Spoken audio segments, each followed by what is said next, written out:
Mais um Papo Saudável e hoje o meu convidado, que é um baita economista, e todo mundo está me perguntando o que isso tem a ver com saúde. Antes de mais nada, super obrigado por ter aceitado o convite. Márcio, eu acompanho o seu trabalho, gosto muito, obrigado pelo convite. Não sou um exemplo de vida saudável, no entanto, a economia pode ser vista como uma lupa para se ver o mundo. A economia, ela estuda recursos escassos. Então, uma das coisas é dinheiro, é escasso.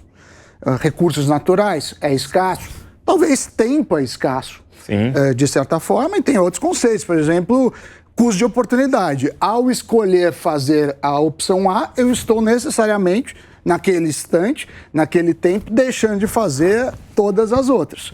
E a vida é feita de escolhas, seja na parte de saúde para alimentação, seja na parte de atividades físicas também, ou mentais, ou exercícios que a gente fala, né, muito se fala em envelhecimento saudável e muito se fala do corpo, mas eu acho que tem uma junção do corpo, a mente, e você precisa ter recursos para se manter, senão também não adianta. Adianta você estar saudável também, sem dinheiro para se sustentar depois de uma certa idade, supondo que uma grande parte das pessoas vai se aposentar em algum momento ou diminuir o ritmo de trabalho. Você tocou num ponto que era o que eu queria falar com você, que é o seguinte: hoje, quando a gente estuda longevidade, você tem algumas coisas que determinam muito, não só a quantidade de anos, mas a qualidade desses anos. Então você vai falar muito de atividade física, você vai falar de sono, você fala de alimentação, desse gerenciamento do estresse, mas o quinto pilar é saúde financeira. Hoje tem uma relação muito forte em relação à saúde financeira, e não só aumento da expectativa de vida, mas também da qualidade desses anos. E aí a gente começa a refletir sobre o tema. Uma delas é que aquela pessoa que tem problemas financeiros ou não tem uma educação financeira ou oportunidade, enfim, para ir guardando um dinheiro, talvez esse cara seja um pouco mais estressado, durma pior, enfim. E quando você vai chegando a 55, 60 anos, custo de vida, custo de saúde aumenta muito. Porque o plano de saúde é muito caro, os remédios são muito caros. Aí tem duas coisas para falar. Tem um livro de 2 professores de Harvard que chama Escassez. Foi traduzido, não sei se ainda está à venda, em inglês chama Scarcity. Tá. O que ele fala? Ele fala assim, ele faz uma comparação com dieta. Ele fala, ó, as dietas que funcionam para o cara se reeducar e não ser... São as dietas que a pessoa consegue fazer o que ela gosta de tempos em tempos. Então, hoje é o dia que eu vou comer um doce, um bolo, vou beber, claro, em quantidades moderadas. Mas ele fala que quando a pessoa é pobre, ela não pode falar assim, tá, hoje eu quero ter um dia de rico, eu não quero ser pobre hoje. Ela não tem essa escolha. Mas mentalmente, quando você vive num sistema de restrição, e vale para restrição alimentar, vale para um treinamento de atleta super rígido, consome muita energia cerebral. Tá. Por isso também, que a gente não pode entrar depois, mas é por isso que também a pessoa às vezes, vou comer um chocolate porque hoje o dia foi estressante. Hoje eu mereço. Mas você sente esse cansaço. E quando você sente o cansaço, você toma piores decisões. Então, o que os professores fizeram, aí estudos publicados, com dados, a pessoa que é pobre tende a ser pior funcionário, pior pai, pior companheiro, esposo ou esposa. Deve cuidar pior da saúde. Pior, porque você toma decisões piores, porque você já está num ambiente de estresse. Então, o combate à pobreza é fundamental para você viver mais, viver bem e até tomar escolhas melhores.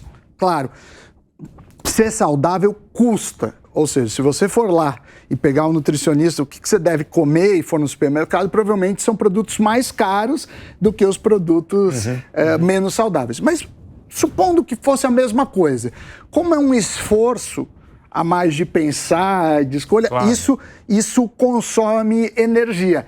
E escassez é mais ou menos como se estivesse vivendo no limite o tempo todo. Então é complicado você tomar boas decisões. Porque aí que vem também uma dica que não só você fala, mas a gente vê bastante aqui no programa e em outros lugares, que assim, cara, durma bem, mantenha a rotina, porque isso te habilita a tomar decisões melhores.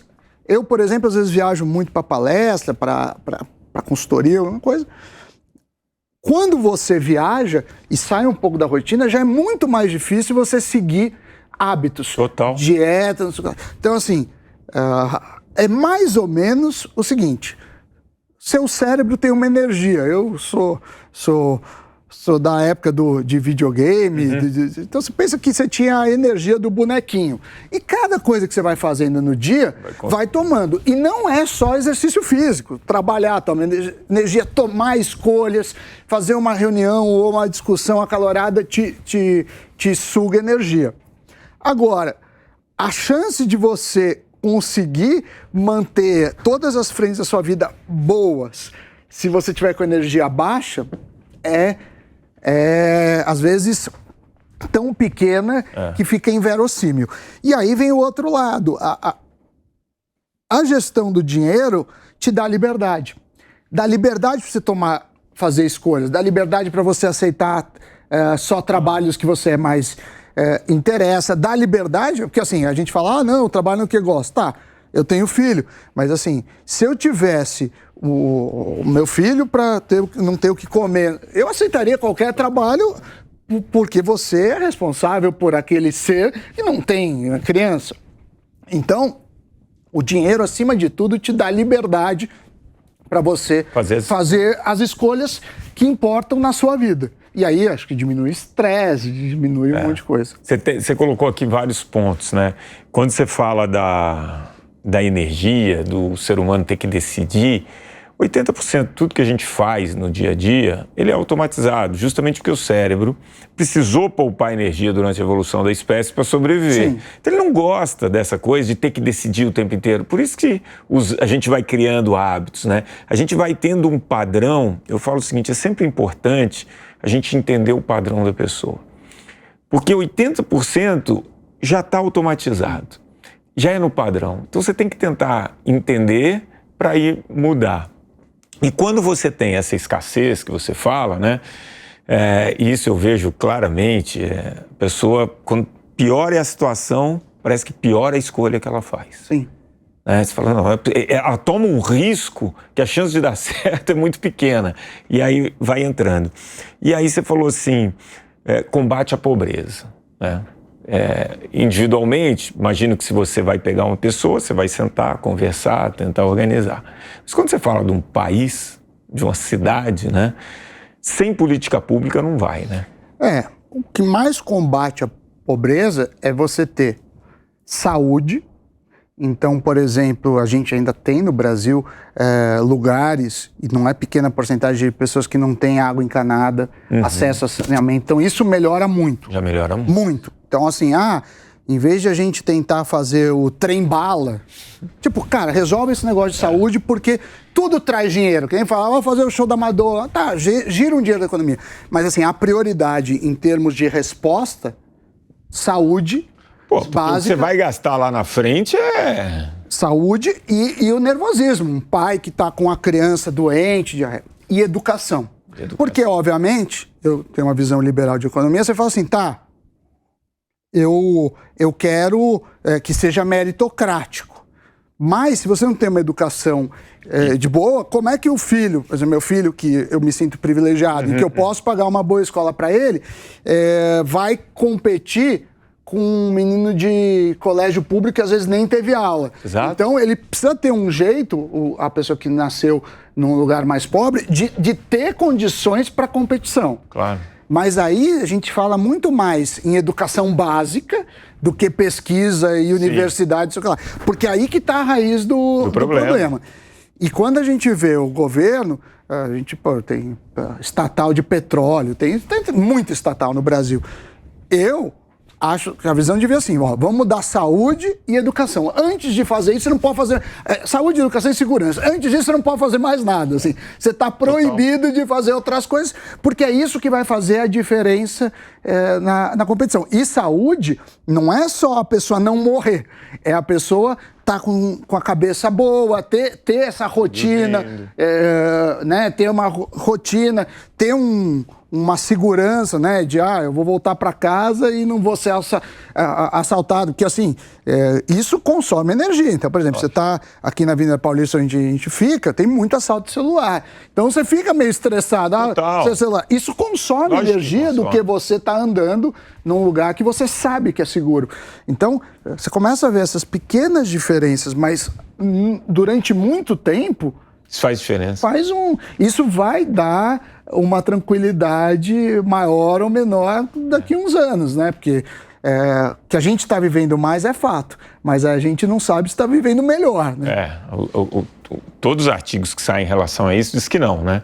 Que apesar da expectativa de vida ter aumentado muito nos últimos 40 anos, os anos com qualidade não aumentaram. Então, isso é interessante.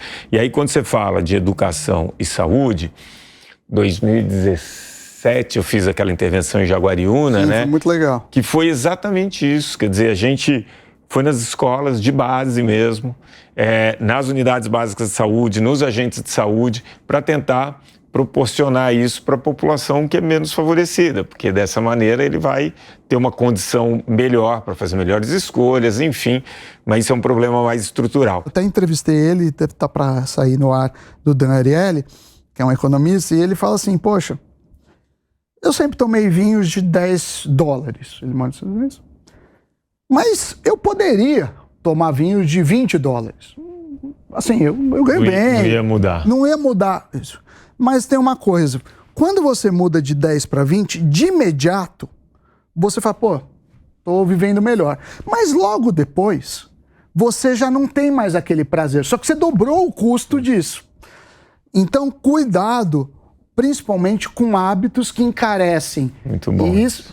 Então é a mesma coisa, sei lá, o café da manhã. Se você começa a impor sempre um café da manhã que você não abre mão, mas já consome quase todas as calorias do dia, primeiro, você se acostumou com algo que é muito... E depois que você colocou o hábito, para tirar é muito difícil. Então, assim, se acostume disso. E se você tiver uma grana maior, você tem uma grana, ganhou uma grana, é melhor você gastar em coisas esporádicas. Eu vou fazer uma viagem, eu vou num restaurante, eu vou fazer uma experiência, do que você, por exemplo, mudar para um apartamento maior, porque aí você está aumentando o custo. Então, quer dizer, tudo bem você fazer o dia lá da fuga da dieta. O problema é você falar assim, agora eu vou comer bolo todo dia, porque aí te mata. Samir, show de bola, quero agradecer. Eu que agradeço. Pô, você sabe que esse tema ele é muito importante, ele vai gerar muita reflexão. Você fez vários links aqui com alimentação, com atividade física, mas o principal é esse seu recado, né? Investir em educação, algumas dicas que você deu aqui. Então eu quero super agradecer, sou seu fã. Imagina, eu que sou, e qualquer dia vamos tentar eu perder peso, porque eu não consigo. Falar é fácil, é prática. Vamos fazer juntos. Tchau, gente. Obrigado.